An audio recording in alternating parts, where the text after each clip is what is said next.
You open your eyes. It's still a little loud, isn't it? Knock that down a bit. The sun has risen, the birds are singing, you are still alive, and for now, you are safe. Yeah, but there's marshmallow creatures all around now. Not in this room, but, you know, they're out there. We know that. Your gaze wanders around the room to the window and the woods beyond. You wonder if the monster is lurking there, right now, just beyond the trees, ready to pounce as soon as you leave the crumbling estate. There might be. A familiar unease settles into your gut, tangling into a knot of anxiety, wriggling as the events of the last night play out in your head. You can't help but remember Duke, slumped against a tree, pieces of him scattered across the clearing. Aw, Duke. He was fun to voice. You're not sure if you'll ever feel okay again after what you've seen, but you can't stay in bed forever. The one thing that I have against this game, and it's not really against it, it's not like a point against it, you know, as far as the design and the development and the quality of it and so forth, but the two characters that I have the most fun voicing are Gretchen and Duke, and it makes me choose between the two. I wonder if I should give Duke's voice to another character. Anyway, hunger pulls you from the clammy depths of the mattress. Clammy mattress. Oh, we're checking on Dustin. Oh, good. He's still here. Human is back. Good morning, Dustin. How are you today? Dustin, feel good. Had a productive night. I see you have bread now. Yeah, Dustin found a bread. Dustin also ate a bug last night. Good night for Dustin. I'm kind of like drifting into Rain Man with him. And he's an excellent driver.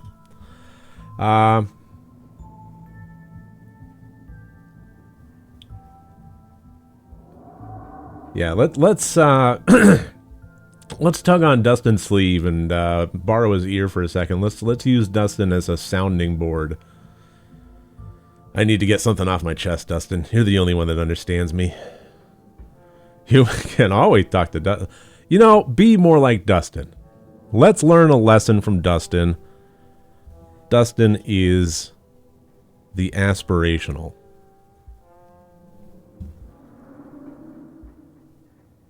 The woods are full of monsters and I can't go home. I watched a man die. When Dustin gets scared, Dustin pretend to be dead. Maybe if you pretend to be dead, monsters leave you alone. Maybe Human's friend also play dead. That's actually not a bad idea. We should give that a whirl sometime. Have you met... I don't want my clothes back. It's a nest. He's comfy. He's warm. Look at him. He's all snuggly. Have you met Frafra? Monster.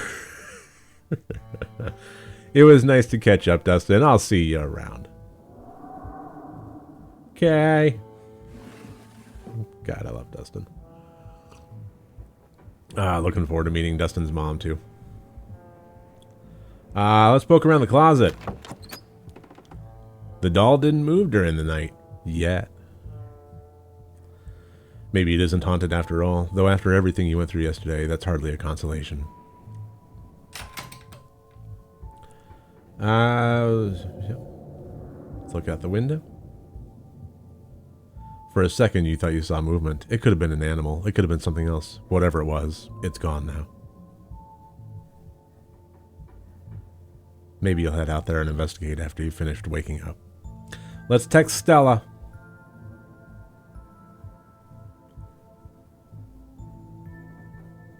Hi.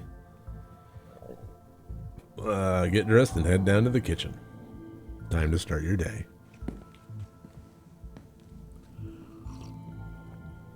You're back in the kitchen. Frau eyes you from her favorite spot on the counter. Her pupils dilate and her tail twitches. I see.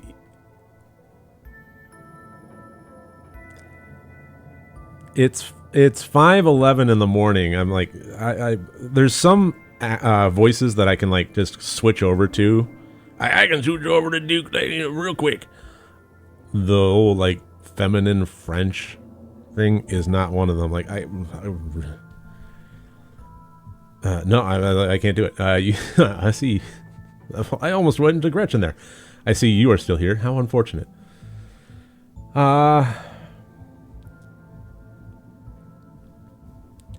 Excuse me, ma'am. May I pet you? That filthy pair of hands will not befoul my fur. Have you noticed anything weird around here? We ran into these horrible things in the woods last night, and silence. Do you know what time it is? Quiet, awful little mouth. Your voice is the only orb. Wait. Maybe I can do this. Like I'm recalling the maid from Clue now. No, I can't do it. Your voice is the only horrible thing, horrible thing I have witnessed as of late. Hey.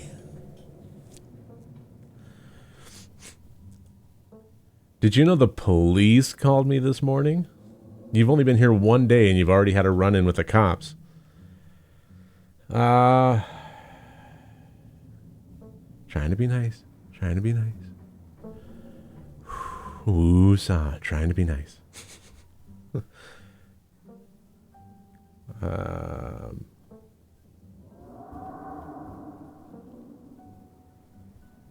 Did the cops say anything about... That seems like the nicest thing of the exploration options.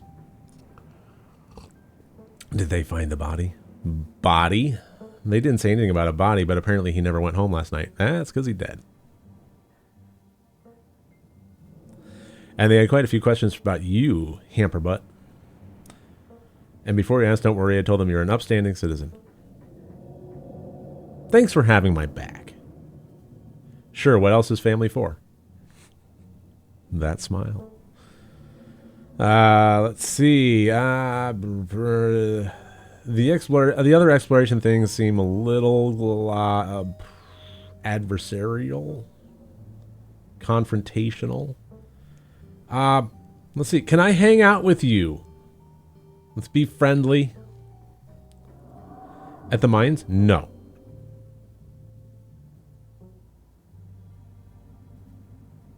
I've got to get to work. But just stay out of trouble today, all right? I'll try and be back by sunset, and I expect you to be here.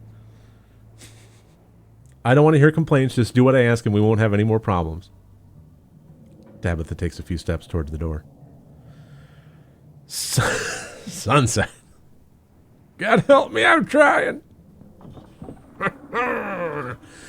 Your cousin huffily exits the kitchen. Her footsteps fade down the hall, ending in the characteristic creak, then slam of the front door as it opens and closes behind her. Once again, you are the only human in the estate. It seems you make a bad habit of bad first impressions, no? The cat chuckles mockingly. A text from Stella. Like, maybe I'll have an easier time, like, not trying to do the feminine French thing and just do the French thing. Like, I can drift into the Hikir Pro. Hope you got some sleep. I'm at the library if you want to join. I have scones. I mean, have we determined that Frau is a girl? Have we? Like, for solid? That could be a neutral name. Scones, say no more. Gotta bulk up, get that. Got a carb load. And that's it. Oh, and that's that. Time to start your day. Let's make a PB&J. Sure, Stella might have scones at the library, but scones are later. PB&J is now. You quickly scrape together the ingredients and gobble up a delicious breakfast. Hope it's crunchy. Where do we land on that, everybody? Smooth or crunchy peanut butter? I am a crunchy man. I will go extra crunchy if the shelves have it.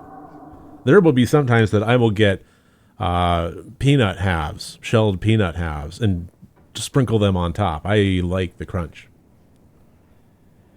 Sammy, I love you. I do. But you don't like cheese. You don't like peanut butter.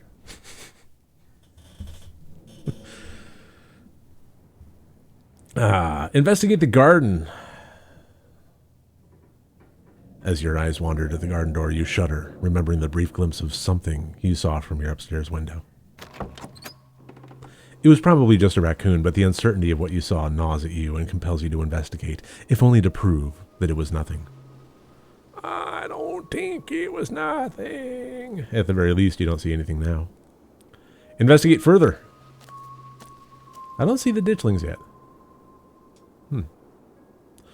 You wander farther into the garden, trying to pinpoint the spot where the thing had been lurking, if indeed there had been a thing to begin with. Let's take it all in. The garden is peaceful, but undeniably eerie.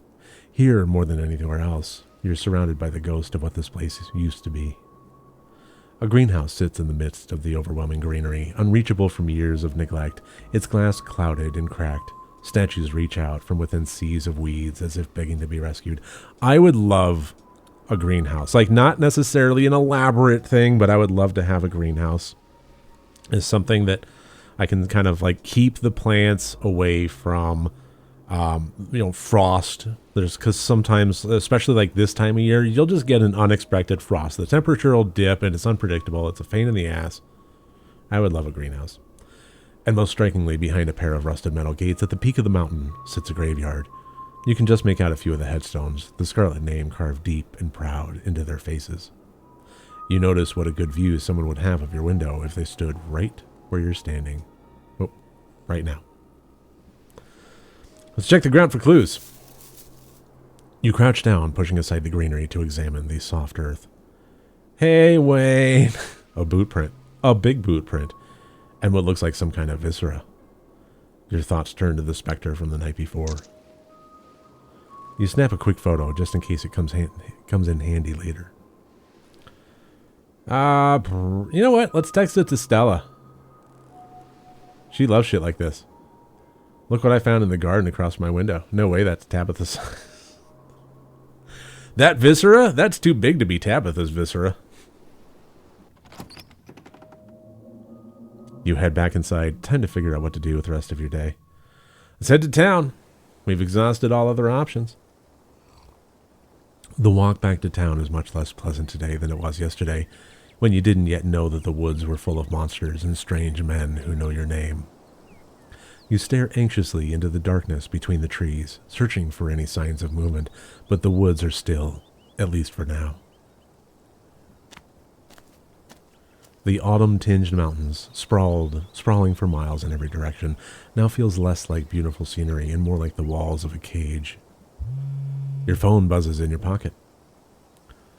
Dude, that's creepy. All the more reason to come to the library. Oh, look who I found at the library. Said she was up all night thinking about the video. Adding you to a group text.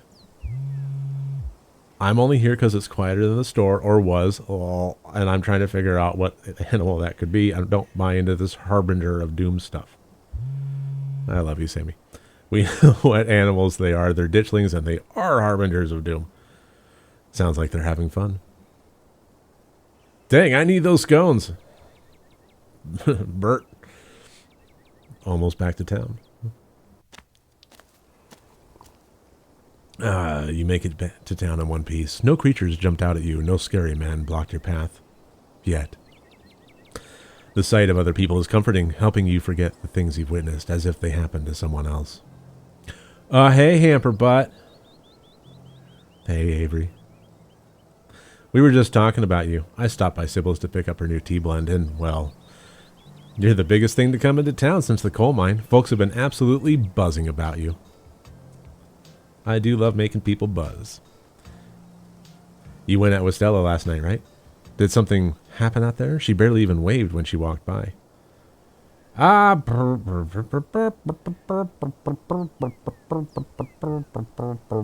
tell him the whole truth. Fuck it. Sybil said they're called ditchlings, but whatever they are, they killed Duke and have been mutilating the local wildlife. Whoa, slow down. Duke is dead? It's true, I'm afraid. That's awful. Has anyone told Beau? Yes, he's taking it well, as you can imagine. I'm going to check up on him today, the poor lad. I can't believe you had to see that, Hamper Butt. Tell you what, I'm on break for the next half hour. How about you swing by the diner? Winnie can fix you up some of Sybil's new blend and try to calm your nerves. It's chaga and lemon balm. It's always helped me on the bad days. And if you need to talk about what happened, I'm all ears. Anyways, it's up to you. See you around, Hamper Butt. See ya, Sybil. Take care now, Avery. I better get back to it myself. I'm glad I was able to catch you this morning, if only to see how you were holding up. Please don't hesitate to stop by if I can be of any help.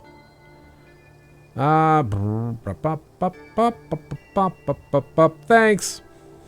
Of course. Stay safe, Hamper Butt, and God bless. You probably have a bit of time before you're needed at the library. Scones, though!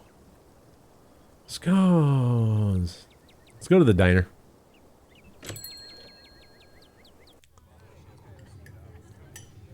The diner is a little quiet today, but the air is still heavy with the tantalizing smell of breakfast. Slice of cherry pie and some damn fine coffee. Let's not... that didn't go well last time, exploring or warning the patrons of danger. Let's just talk to Avery. You slide into the booth across from Avery. Hey there, stranger. Hey there yourself. Before you can exchange words, Winnie slides up, a fresh mug of tea in hand. Heard you might need this. The answer to 29 down is oink, by the way. What? But the clue is pen sound. How is that a sound a pen makes? Never offered, like, unsolicited answers to word puzzles. I'm just saying. Offer up, like, hey, would you like to, are you stuck on that one? I think I know that one. Put the, proffer the answer, but don't just blurt it. Pen, like, pig pen? Are you kidding me? How was I supposed to guess that? I don't know why I even bother with those things. They're just going to frustrate you. It's just something to do to fill the time, but maybe I should switch to Sudoku. Winnie leaves Avery contemplating daily newspaper puzzles, returning to her seat behind the counter. Maybe the jumble is more your speed, Avery. No offense. I'm just saying. So, thanks for telling me about last night. If you really want to get into the grisly details, you can tell me. I won't judge. You never judge, Avery. You're so good.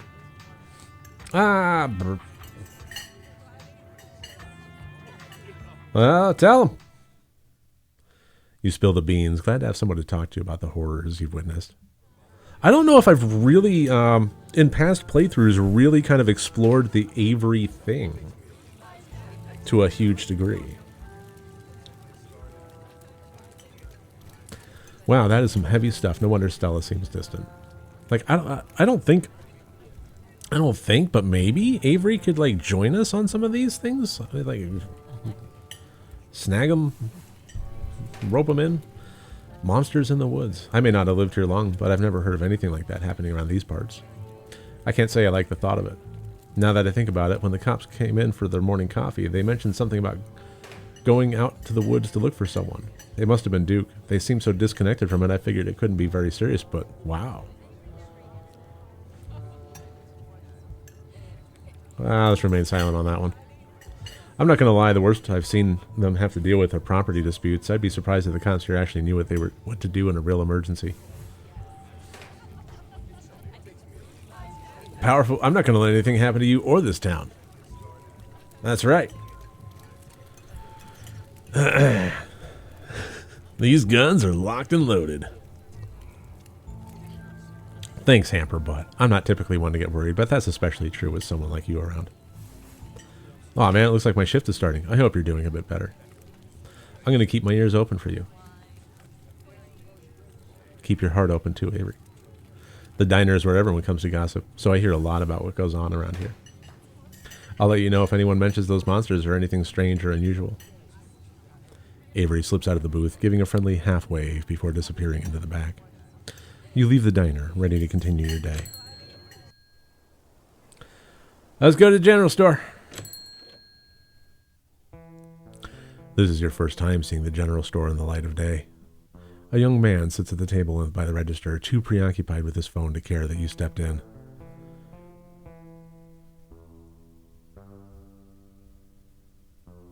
Hello, fellow kids. What you doing on your phone? You playing that Flappy Birds game? Games, you probably haven't heard of them. Hi, I'm Hamper Butt. I just got to town yesterday. Yeah, I know. Mom told me. What's your name, young man? No, if I want to buy some chips or something here, do I talk to you or... Size? I guess, yeah, Kanika decided to skip work today, of course. So, of course, whatever plans I had didn't matter. Just take the chips. I don't care.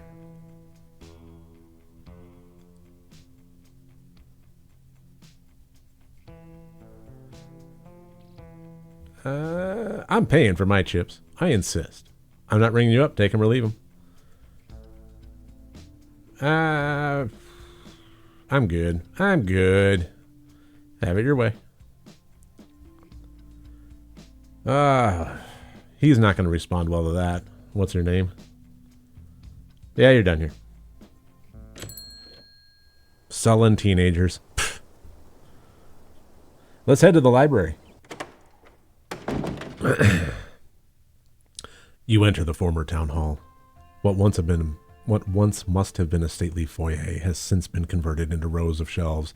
Meeting rooms and offices long ago gave way to assorted reference collections and reading areas. This is a good place. Sure am glad I got the book smarts to tell me that. Hi, Gretchen. I see you. I see you there, little puppers.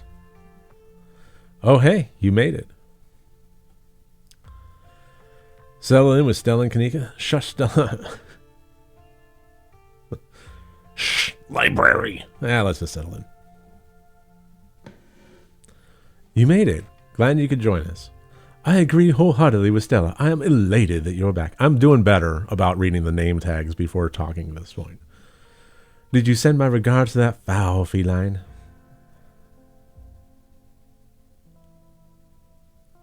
Sorry, Gretchen, I didn't get the chance.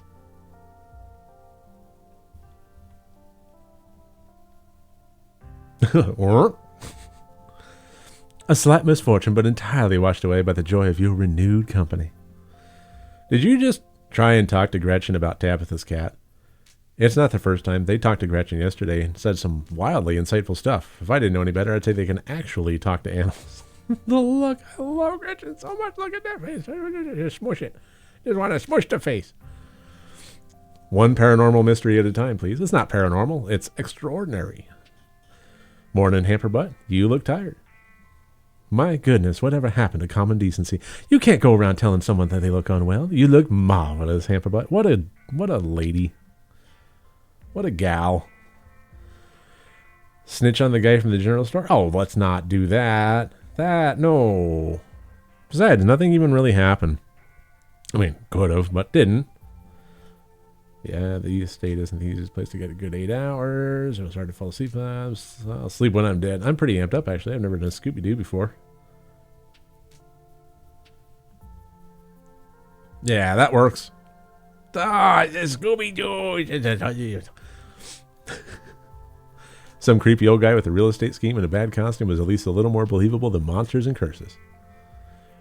Wouldn't that be a relief? And if Hamper Butt's antics are anything to go by, we've already got our talking dog. I do so wish you could understand me, Stella. Anyways, I guess we should get started. Oh, sorry. Wrong. Yep. Anyways, you get started. Oh, before I forget, we got to talk about that photo you sent me this morning. Kanika, check this out. Hamperbutt found it in Tabby's garden this morning, right in the line of the side of their room. What in the world is that liquid around it? It looks like pus.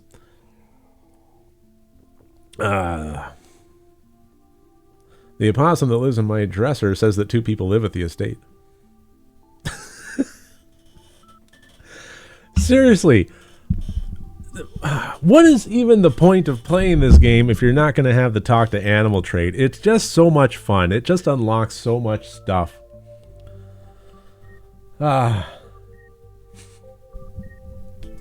Tell Stella that I was the one who broke Mr. Jingles. Maybe then she'll finally understand the connection that you and I share. Kanika and Stella silently glance at each other. Gretchen wanted me to yeah, you're gonna believe this now. Oh my God, you can actually talk to animals, can't you? What? Mr. Jingles was the name I had for that little snake toy Gretchen had as a pup, which she broke. I kept asking who broke Mr. Jingles like I didn't know it was her. If this is going to be a recurring bit, I may as well play along. Yeah, that'll probably just be easiest, even if you don't believe it. Let's see. Do you think it's Wayne? The creep who keeps coming around my mom's tea room? He snuck up on us last night and called out Hamperbutt by name, and those boot prints match up with the mining getup. I'm glad the two of you had me there to protect you. Whoa, apparently I missed a lot last night, huh? I wonder if there's any connection between that guy and what happened in the woods last night. Like what? I mean, I don't have anything specific, but we do have that whole prophecy of impending doom angle to explore, and this photo is weird. I can't stop thinking about those splatters on the ground. If he's sick, maybe it's from the creatures you encountered. Hey there yourself, stranger. Your library is incredible. I can't imagine how much work you have to put into maintaining this sort of collection. Oh, thank you. Hey, Oscar, this is Hamperbutt. You know, Tabby's cousin?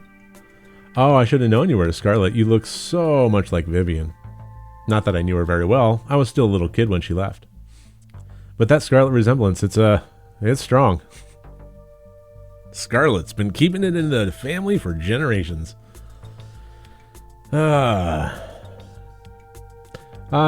Guillotier is chief librarian and only librarian. Oscar's amazing. He practically built this library from scratch. Yeah, I'm a little jealous of what the kids around here get to grow up with. They don't know how good they have it. Back when I was in elementary school, all the library had was a couple shelves of boring books donated by old people. Y'all are too kind, but speaking of kids, have either of you seen Rosalina around town? I don't want to be a helicopter dad, but she hasn't been answering my texts, and I wanted to make sure she isn't getting into any trouble out there. You know the crowd she hangs out with. They're good kids at heart. I'm sure they just... he's literally talking about Tanika's brother right in front of her. They're good kids at heart. I'm sure they're just up at the old Maxwell place doing teen stuff. I went up there plenty of times in my day, but I'll be sure to keep my eyes peeled. Let's say nothing. Moving on. You might not want to let her run off like that anymore, though. It's not as safe as it usually is around here. Is that so? Kanika's right. There's some weird stuff going on out in the woods. That's actually why we came in today. Have you ever heard of creatures called ditchlings? They're a type of cryptid that shows up around places on the brink of disaster. They kind of look like if the Pillsbury Doughboy was a creepypasta. That's a good description. Kanika's mom told us about them last night after seeing some footage we got in the woods. Ditchlings? Doesn't ring a bell. Dang, worth a shot. Okay, if you were to say trying to predict a horrible disaster that might befall our town, where would you start looking? Well, they say history repeats itself, so I'd probably try and figure out what sort of disasters this region typically falls prey to. Oscar coming in with the smart shit. Should I be worried about something? I don't know yet. I'll be right back. Gonna go nab some more books. Behave while I'm gone, Gretchen. Oh, you don't have to worry about her, Stella. You're such a good dog, aren't you, Gretchen? Here, have a biscuit, old. Well, ain't you the sweetest thing on two legs? Gretchen inhales the soft biscuit, drool leaking from her toothless mouth as she swallows it whole.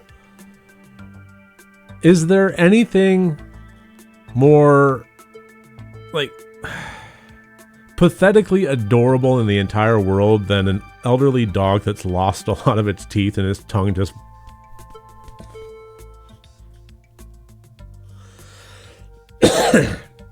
I'm pretty sure Stella's barking up the wrong tree, Oscar. I don't think you have to worry about any horrible calamity befalling the town. But she's right about weird stuff. There's definitely something unusual going on out in the woods.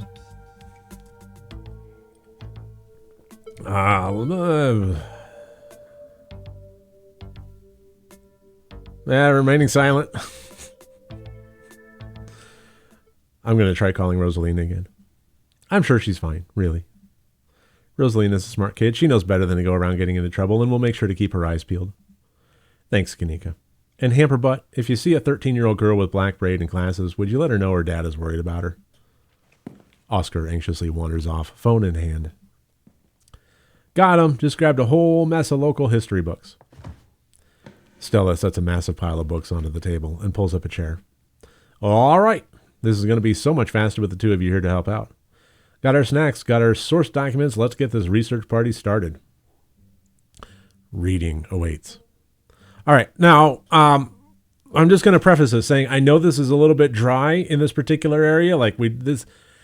I have a feeling this particular video, if I keep the stream to an hour like I usually do, it's not going to be a whole lot of action stuff happening. But from what I have learned, exploring a lot of these details does become important in terms of having referential stuff to fall back on in conversations later on in the game.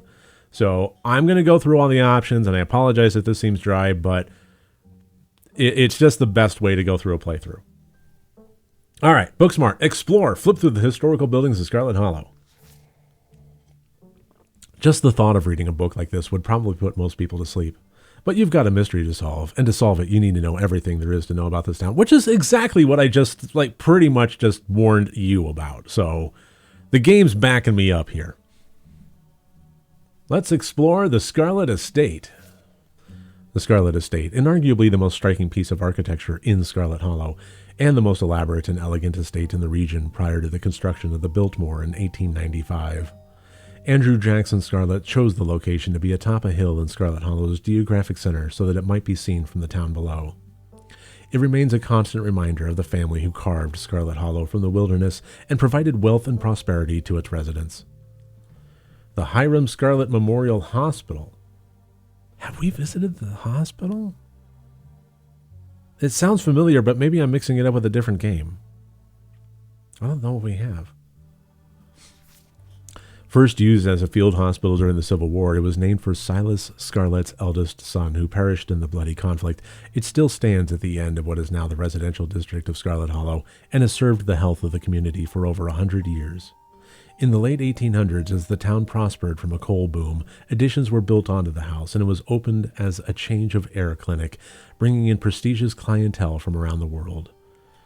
People making use of them hot springs.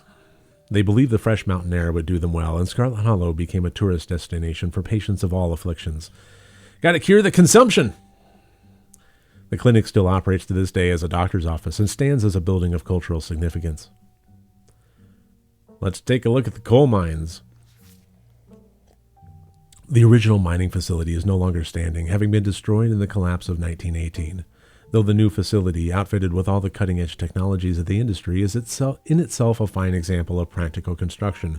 The first iteration of the mining camp was a true product of its time, and what few photographs exist are an interesting peek back at a different era.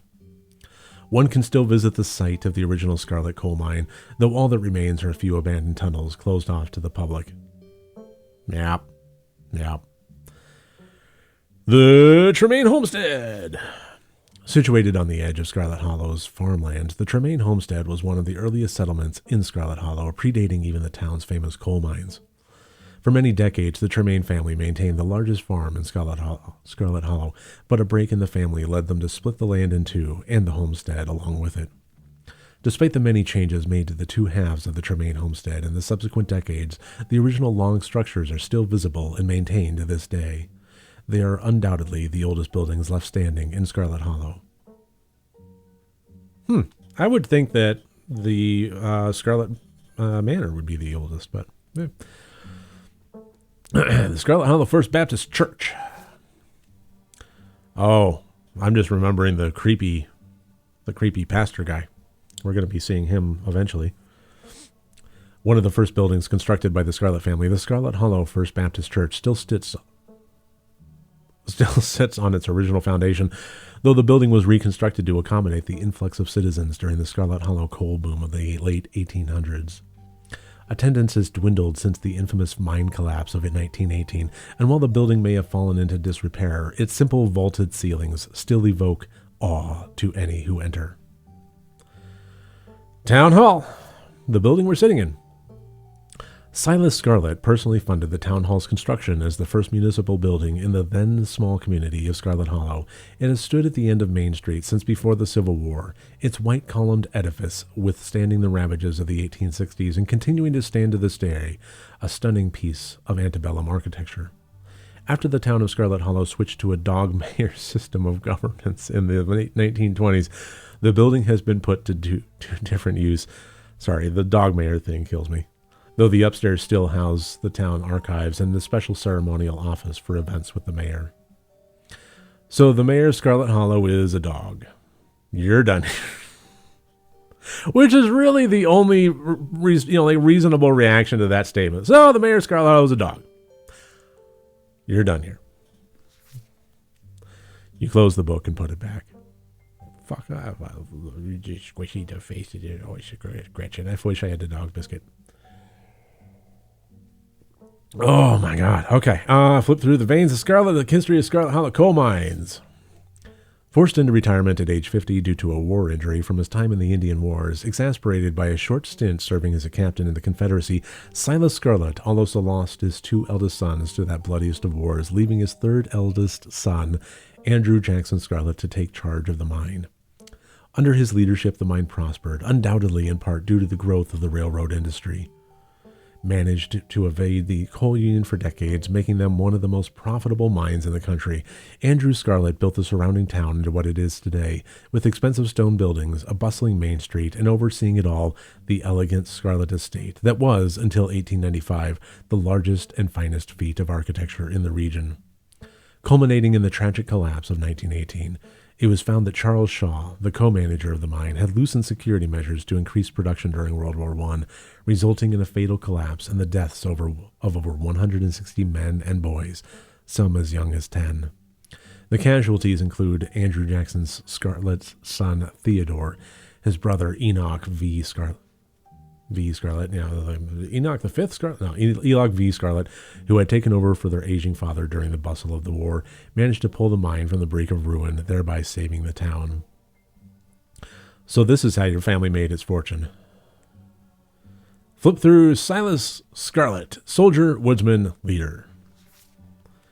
Silas Everett Scarlet was born to Colonel Everett J. Scarlet in 1818, one of 12 siblings.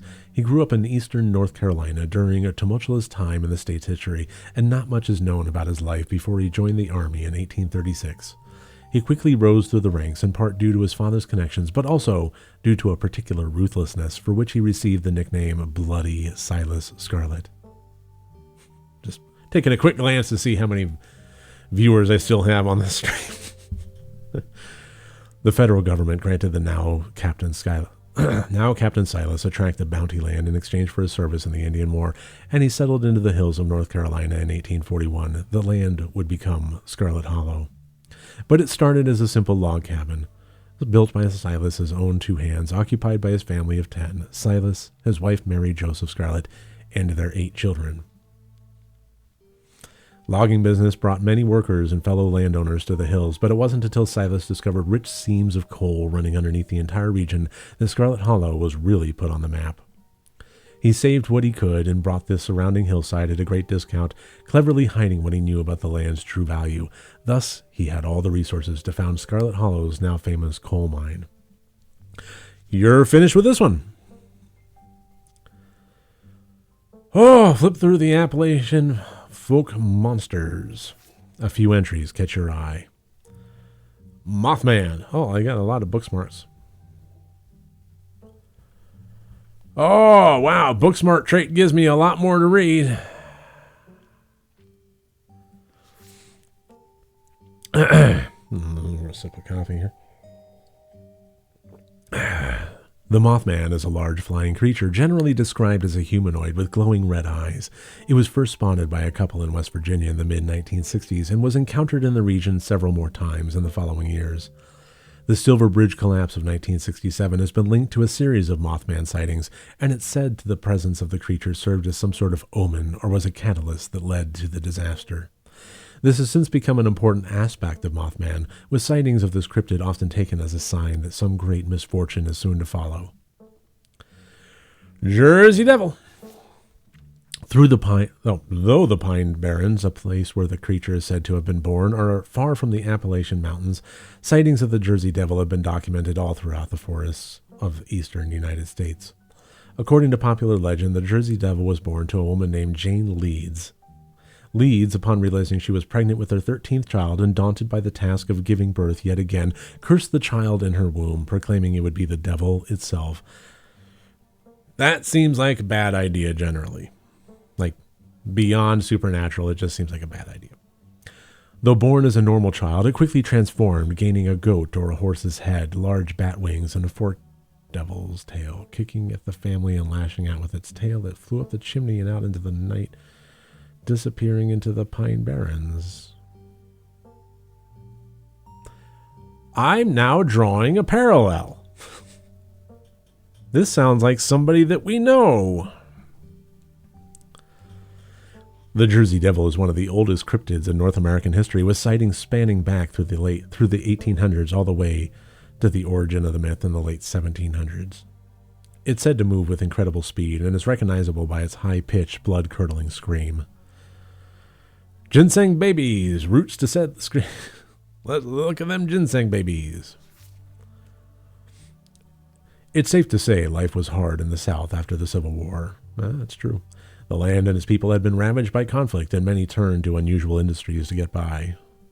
One such industry was that of ginseng diggers, or sand diggers as they were colloquially known, who eked out a meager living for themselves by digging up and selling wild American ginseng. Myths surrounding sand diggers were plentiful, but most prominent among them was that of the ginseng baby. It was said that if you dig up a ginseng root in the night of the new moon, it will cry like an infant and leave blood in the earth when it's torn free. The parallels to European mandrake myths are clear, but it can be assumed that this myth arose from cross-pollination from European immigrants. But perhaps, on the night of the new moon, you should go out and dig up a ginseng root, see if it cries, and check the earth for its blood. I heard it's also used to cure, turning to stone from seeing a basilisk. Or, deep cut? Medium cut? For it could be that the myth spread, not through the legends passed down through immigrant families, but from the unsettling experiences of those Appalachian foragers. A Bell Witch. One of the most famous hauntings in North American history, the Bell Witch was a strange entity that plagued the citizens of the Red River region of Tennessee in the early 1800s. Many strange phenomena have been attributed to the witch through the years, but the most famous was the haunting of the Bell family. It started out as a fairly typical haunting, with unnatural sounds echoing throughout the house after sundown, and the appearance of a strange mammal that no one could identify or capture. Unlike other hauntings, though, these acts quickly escalated to attacks on the family, and in particular the daughter, Elizabeth Bell. She was constantly covered in bruises from the spirit's abuse.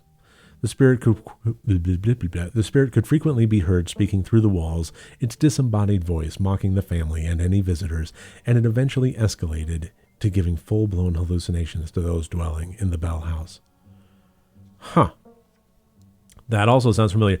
This Booksmart thing, we're reading things that actually parallel a lot of the oddness that we experience later on, or have experienced through the series here. So, kind of glad we're doing this. I'm glad we got the Booksmarts thing, because exploring this lore is actually providing more fruitful research than we've ever had in a past playthrough. So, for what that's worth.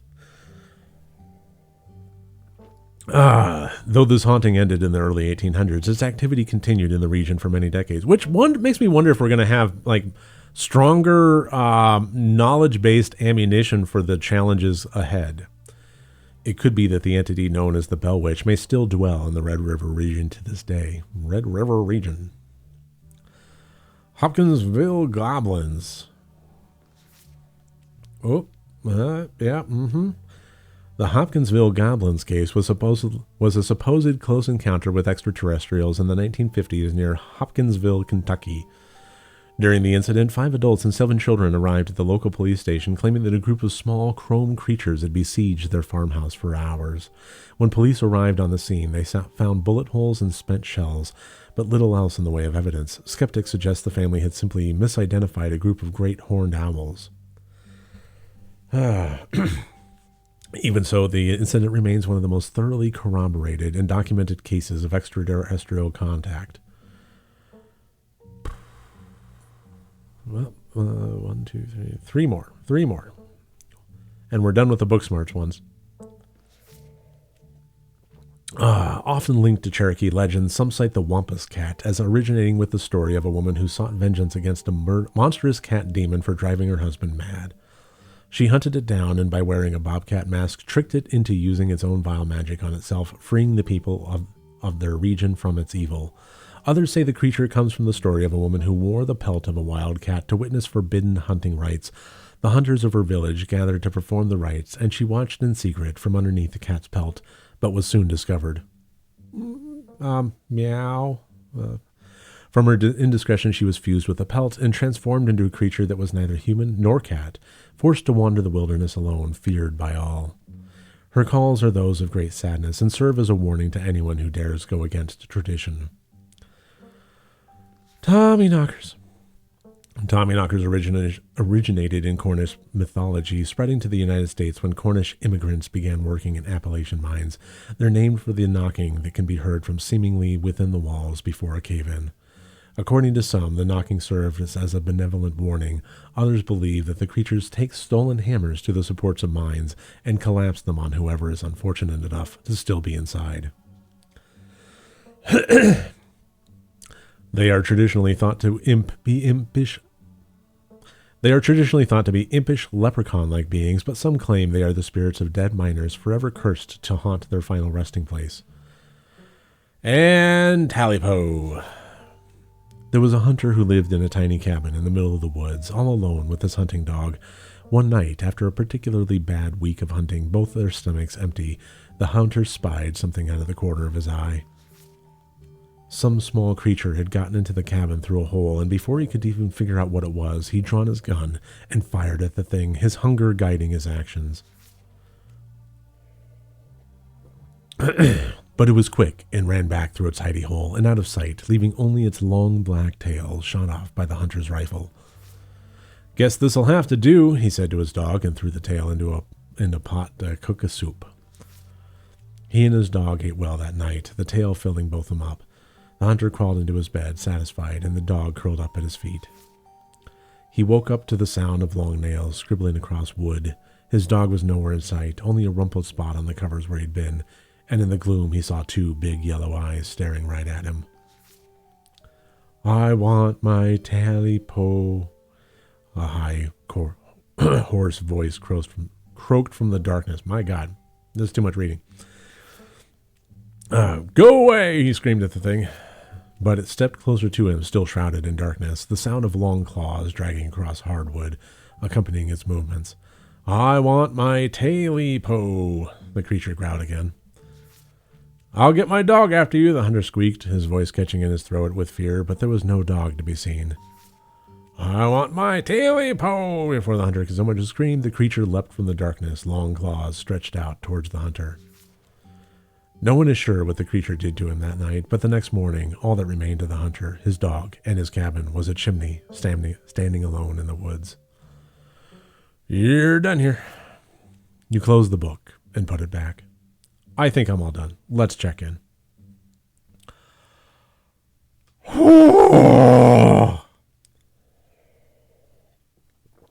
Oh, boy. All right, if we're going with what Kanika's mom told us last night, I think we can rule out any natural disasters as what brought the ditchlings here. But not nuclear incidents. Looks like our state has had a history with those. What about y'all? Find anything? Oh, a few things, yeah. Before you can respond, a handsome black cat leaps onto the table. Stella quickly slams her book shut.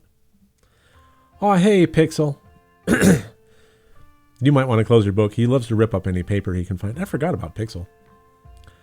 Pixel, my dear friend, it's been too long. How have you been? Hungry. Did Stella bring the good stuff? Don't worry, little guy. I didn't forget your treats. Oh, yeah, snack time. Crunch, crunch. Sorry if Pixel's bothering y'all. Hopefully he hasn't gobbled up any of our book. Gabbled. He can't stand the thought that people might pay attention to anything that isn't him. That's familiar with my black cat. Hey, Pixel, what do you think? Yeah.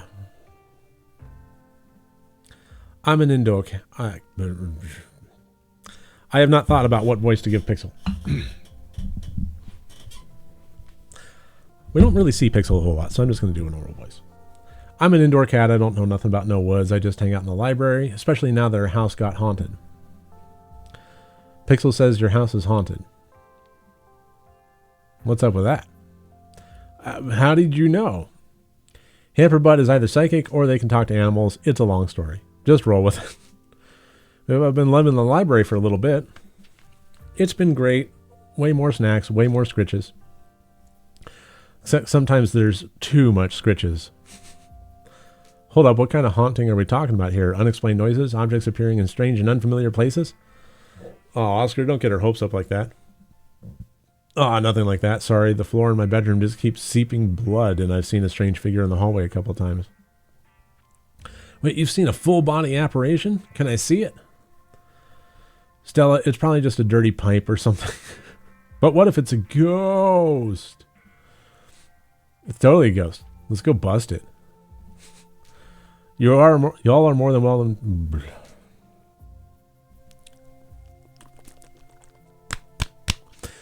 Y'all are more than welcome to check it out. Maybe tomorrow, right? Night? Maybe, yeah, tomorrow night. Yes, we'll be there. Yeah, that sounds like a fun way to spend an evening. Can't wait to get spooked by some creepy pipes. Leave Pixel be. The cat curls up on the table, fast asleep. All right, I better get back to shelving. Let me know if y'all need anything.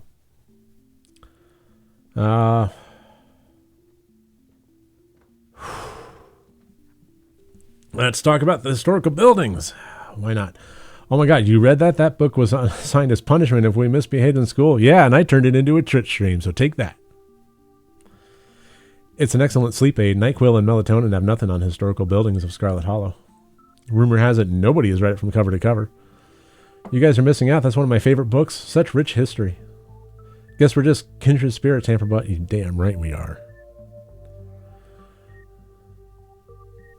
Yeah, I read the boring book. If you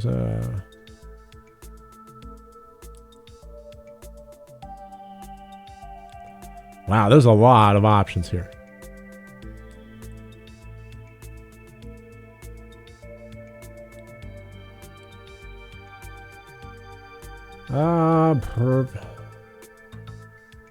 Yeah, if we're serious, we gotta do this stuff. We gotta put the work in. Oh, definitely about this book here for a reason. I'm just surprised someone finally got through it. What happened to the estate? That's actually a good question. At some point, the hill it was built on started falling apart. I think it's pretty stable at this point, though. Yeah, hills have a way of stabilizing themselves after falling down. Isn't Stella, you've seen the place. And half of it is still mostly okay. It's... half the building's fallen down a hill, but most of it's still okie dokie. Let's see.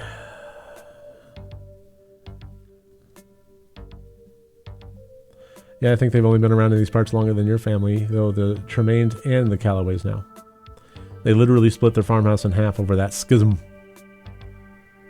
Duke, rest his soul, was one of the last two Callaways left. I guess it's just down to Bo now. Oh, I can't imagine what he's going through right now. Yeah, Mayor's dog. What's up with that?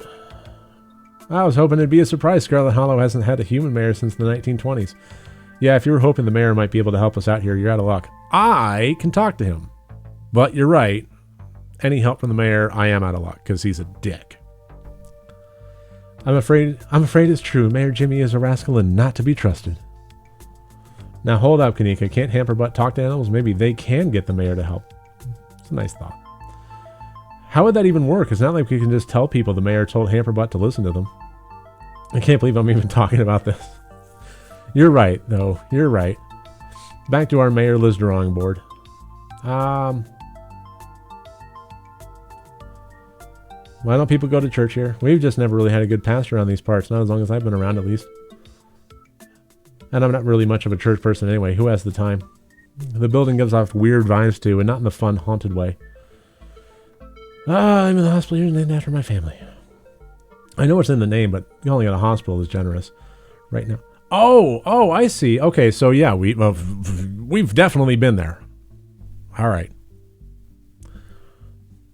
That's where Reese and his mom live. She's the town doctor, though. You mean the Jersey Devil and his mom? Though these days she doesn't really see a lot of patients. About the coal mines? Kanika visibly shudders. I get the cold sweats just thinking about being in a place like that. I feel for the guys who work up there. I could never. Speak for yourself. I love a good crevasse. Not touching that one. Oh, God, more to... Oh, fuck me. Oh, God damn it. Oh, so much to go through. The book just kind of glosses over that. There was a union for a little bit, but it didn't last. There's not a whole lot written about the past century here. Yeah, the Scarlet Hollow mine isn't exactly the most ethically run business. No offense or anything. I'm sure Tabby runs the mines better than Charles Shaw did. Still hasn't let the union in, though. Union busting. Ugh, can't stand it. There's a, labor strong. There's a reason she and I don't talk. Oh, okay. History tends to be written by the winners. Maybe there's more to the Charles... Ooh, good point. Normally, I'd be inclined to agree with you there, but we're talking about an old-timey coal boss. I'd be shocked if he wasn't cutting corners. That's a good point, too. Hamperbutt does make a fair point. Shaw was certainly a problematic figure, but there might be other details that were lost to time. Like, maybe he was more problematic than the book even let on. Sure, but the guy was run out of town on a rail. And that's not a figure of speech. Back then, they actually tied you to a rail and ran you out of town. There's a big mural of it over on the far wall. He got off easy, if you ask me. A union-busting mine collapse from poor working conditions. Color me shocked. Yeah, it's pretty awful. That's what the sculpture out front is for, commemorating all the men and children who died that day. Every kid in Scarlet Hollow learns about the collapse of 1918.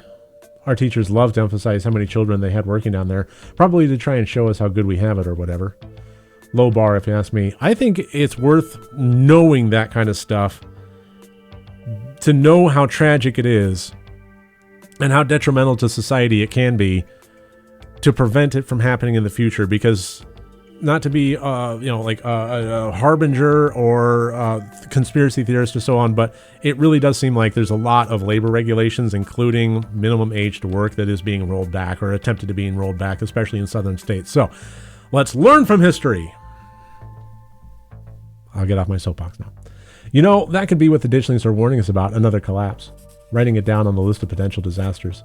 Yeah, Stella, that's morbid, and besides, it was all Charles Shaw's fault. The labor market is way more strict now, and there's no way you can get away with the kind of safety cutbacks he pulled. You all don't think the mine is actually about to collapse, right? No, I don't think so. No. Oh, had me worried there for a second. I hate to give Tabitha any credit, but the mine is safer now than it was back then. Still, what a horrible thought. You never know. I agree with Stella. Maybe the ditchlings are warning about another collapse.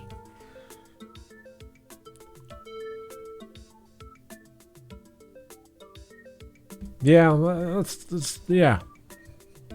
Why not? Yeah, that's fair. They're bound to be relevant in some way. Hard to argue against that, but that really doesn't give us much to go on. And just because something seems obvious doesn't necessarily mean it's right or relevant. And oh my God, there's so much. There's so fucking much.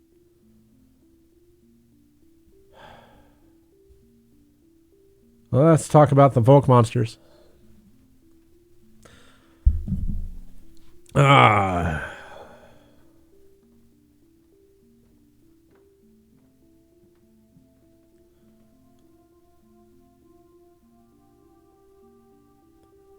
Yeah, let's explore that. We finally have information on the Bell Witch. That's a thought. We can circle back on that tomorrow. Please, from my understanding, let's just stay focused on one paranormal incident, which is why we're circling back on it tomorrow. All right. Hopkinsville goblins are small, travel in a pack. A lot of similarities to the ditchlings here. Those are 100% confirmed aliens. God damn it, Stella. Unless the Hopkinsville goblins were just a couple of owls. Some drunk farmer saw it 3 a.m. They're not aliens before saying no, ditchlings aren't aliens either.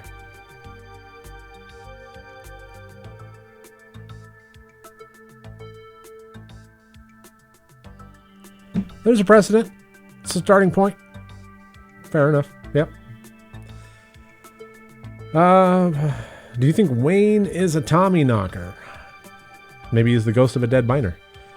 There's something seriously wrong with the guy. We should definitely look into it, but I don't think he's a ghost. Yeah, ghosts tend to be tied to a specific place, though maybe he's haunting the whole town. I am interested in seeing what Wayne is. What his deal is. He's not a ghost because ghosts aren't real. I've also seen him, touch stuff.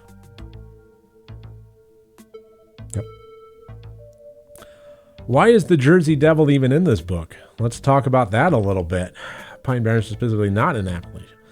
Because he's cool, the Jersey Devil is like the granddaddy of North American cryptids, and it's kind of close to Appalachia. Back when I was a kid, I always wanted one as a pet. Well, you got one as a friend. Still, that beast would tear you to shreds. I'm all the pet you... Still, that beast would tear you to shreds. I'm all the pet you need. Wampus cats kind of sounds like they could be mountain lions. That's a good point. Voice like a woman crying out, somewhere between person-sized and cat-sized. Definitely, they are 100% mountain lions. Kanika, you know there are no mountain lions up here. I thought you were supposed to be a skeptic.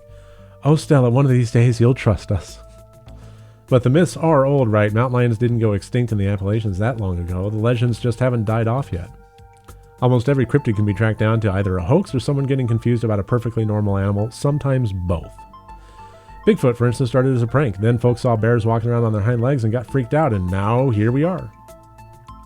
You'll eat those words when I first get the first clear footage of a Bigfoot.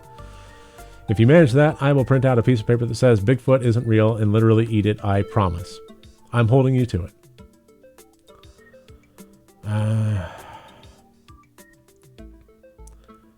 My mom told me, my used to tell me about it. I forgot about it. Scared me so bad I didn't eat soup for years. I thought a monster might try and dig it out of my stomach if I did. I love that one. There's this old chimney in the woods I used to think was the chimney from Tailypo, but the one that was left after the thing whatever did boards. Now I know that's just because chimneys don't burn down and wooden houses do. That doesn't mean it's not the chimney from Tailypo. I have camped out a couple times and seen some pretty spooky stuff. Yeah, I watched that video. You saw raccoons. You're going to get rabies one of these days chasing after wildlife like that. What can I say? I like to live on the edge. I never heard of ginseng babies. Oh yeah, that myth is pretty buried. The author managed to unearth it for this book.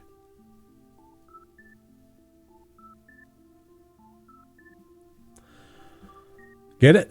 But seriously, whoever wrote this book definitely stretched things out so they could include some of their favorite stuff, like how the Jersey Devil's in it. Have you seen what ginseng roots look like, though? Creepy stuff. Creepy, but incapable of screaming. Yeah, that's one of those things that even I don't buy into. Mothman and ditchlings. Mothman, love that guy. There's a whole subgenre of cryptids that serve as bad omens, but the disaster angle is definitely a clear connection. Maybe Mothman is what happens after when a ditchling is all grown up. But they're already reproducing. And they don't have wings. They're pale and blobby. Huh. They have a certain caterpillar vibe, don't they? Why am I even engaging with you on this? Portents of doom aren't real. Let's move on. Oh, for fuck's sakes. The mines are obvious common thread here.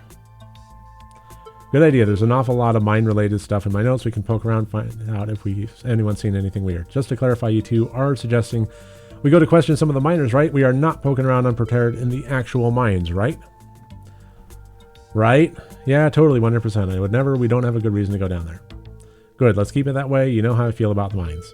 I promise, Neeks, we're just going to question some of the miners. And if that questioning gives us good reason to poke around, say a cool abandoned coal mine, then we'll cross that bridge when we come to it. You can cross that bridge when we come to it. I'm not going underground. Oh my god, so much reading. I'm just messing with you. We'll stick to the surface. Yeah, and hopefully we can find out what happened to Wayne while we're at it. Maybe Tabitha can help us out. Oh yeah, hopefully this will get a chance to know Tabitha a little better. I don't think she's going to be super jazzed to see any of us snooping around the mines, let alone bothering her while she's trying to run the place. She does get a little grumpy when she's at work. She gets grumpier at work. I'm pretty sure snark is that girl's baseline level of existence. Chatting over dinner might be a better way to get to know her. If you're okay eating boxed mac and cheese, we can sneak around the mines, no problem. I'll make sure to keep my eyes peeled for her. She won't even know we're there. Look at us going out on a caper together. I missed this. I missed it too. I mean, sure, it's not under the best circumstances, but I've been so wrapped up in running the store, I didn't realize how much I missed being able to hang out with you. Though, there is something missing. Reese. I'm not out of coffee. Hey. Throat's gonna be rough after this one. I really miss that dude. Can't believe how long it's been since we've seen each other. Have you seen him lately? Nope, I've tried to plan stuff, but he's been too sick. I didn't realize it was getting so bad. That poor guy. You know, we could just pop over and surprise him. He seemed excited to meet Hamper Butt. But maybe we'll finally get him to leave his little cave. Hell yeah, let's do it. All right, let's roll out. See you, Oscar. We'll let you know if we run into Rosalina. Thanks, guys. I'll keep you all posted. Holy shit, we're actually... Oh, yay! Reese's home stands at the edge of the forest wall, an isolated buffer cushioning the rest of the town from an unending wilderness. And with that, save the game. New save. Thank you so much for joining me on the stream. Apologize for it going a little long here, but that was a lot to get through at the library, and I apologize for it being a bit dry, but I think that it might yield some dividends, and it's certainly going to add a little bit more color to our playthrough on this third go-around of Scarlet Hollow. So thank you so much, Sammy, Jumanja, Glenn, whomever else might be joined us, and thank you if you're watching the stream after the fact on YouTube channel Rotted Gaming. That should about do it. I'm going to go ahead and get ready for the rest of my day and for a long weekend at the Salem Horror Film Festival. Looking forward to that so much. Going to be a grand time. I hope everybody else has a good weekend, and I will talk to you all later. Talk to you soon. Bye.